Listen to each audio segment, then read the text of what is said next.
Energy is not like it used to be.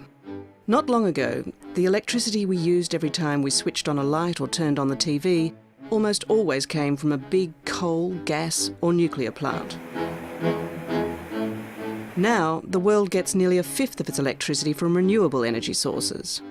Most of it comes from hydropower, but increasingly, it's also coming from the wind, the sun, and even a pretty river like this. This is an Archimedes screw. It's a modern take on an ancient idea that generates electricity purely from the power of running water, in this case from a weir on the River Thames just outside London. As it happens, the biggest customer of the electricity generated here is the Queen, whose residence, Windsor Castle, is just behind those trees. The way these Archimedes screws work is they take the weight of water from the top end of the weir, which turns the screw, which powers a generator to make electricity. These are two of the biggest Archimedes screw hydropower turbines anywhere in the world. Both of them are connected directly to Windsor Castle, providing virtually all the power the castle needs. These turbines can make about 320 kilowatt at maximum capacity, which is interestingly enough for about 600 homes. Conventional fossil fuel dwarf systems such as the Archimedes screw, but renewables are growing fast. They account for about half the new power generation capacity built every year, and even more in some parts of the world such as Europe.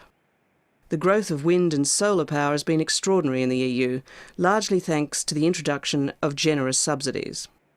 The UK, which has been blessed with some of the strongest offshore winds in some of the shallowest seas, is now the world's leading offshore wind farm power. It has more of this type of green power than the rest of the world combined. But it's not just wind and solar power. As concern about rising electricity prices and climate change continues, low-carbon electricity projects are springing up everywhere. Tate Modern, one of the world's best-known art galleries, was actually built inside a disused power station. But very nearby, there's an operating electricity substation, and every day it pumps out a lot of waste heat. At the moment, it just goes into the atmosphere. But very soon, it's going to be piped into the gallery itself. The project is thought to be among the first of its kind at a big public visitor attraction, and it should save up to 1,400 tonnes of carbon dioxide a year. And it's not the only Thames landmark to embrace green power. The station on Blackfriars Bridge is the biggest solar bridge in the world, and it's providing a significant amount of electricity right on the platforms there. There's increasing amounts of solar in London, on buildings in particular, and it's helping us communicate to people that actually this is a very powerful technology, and in strategic harness with wind, as the Germans are showing, you can use just those two renewable energy technologies to actually power a modern economy. It's our challenge in the renewables industry to communicate just how potent this mix of clean energy technologies is. But even though the wind and the sun cost nothing, the renewable energy systems themselves can be expensive. In fact, most would never have been built if it were not for renewable subsidies, many of which were pioneered in Europe. The problem with renewable energy is that it only took off because of the subsidies. And the subsidies added to, or the cost for the subsidies added to the bill for the individual ratepayer like you and I.